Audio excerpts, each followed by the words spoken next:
যে কনফিউশনটা তৈরি হয়েছে সেটা হচ্ছে যে আমাদের যাদের 2002-তে নাম নেই তাদের বিষয়ে, তাই তো? এটা কনফিউশন।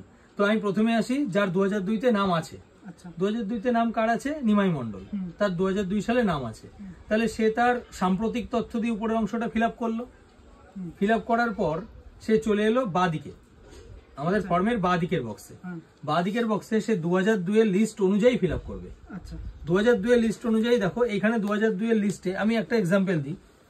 ধরো 2002 এর লিস্টে নিতাই দাস। তাহলে সে 2002 এর লিস্ট খুঁজে নিজেরটা যখন লিখছে তখন সে নির্বাচকের নামের জায়গায় লিখবে নিতাই দাস।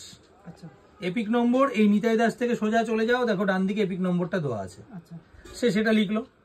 আত্মীয়ের নাম, তার আত্মীয়ের নাম কি? দেখো 2002 এর লিস্টে নিতাই দাসের পাশে লেখা রয়েছে জগবন্ধু দাস। তাহলে জগবন্ধু দাস হচ্ছে এর আত্মীয়। সম্পর্ক দেখো তার আগে লেখা আছে পিতা, তাহলে সম্পর্ক পিতা।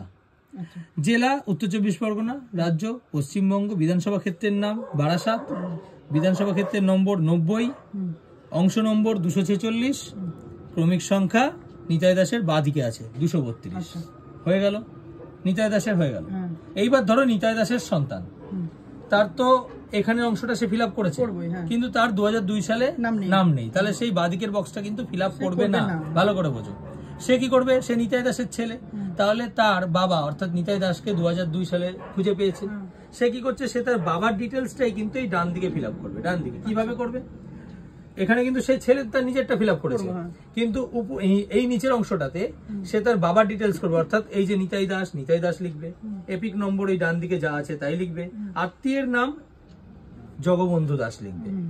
ঠিক আছে? এবং সম্পর্ক জগবন্ধু দাসের সঙ্গে নিতাই দাসের সম্পর্ক অর্থাৎ পিতা, এইখানে যা লেখা আছে এইটা নিয়ে অনেকের কিন্তু একটা ডাউট হচ্ছে।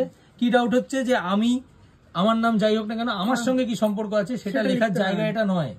ঠিক আছে? সেটা লেখার জায়গা এটা নয়।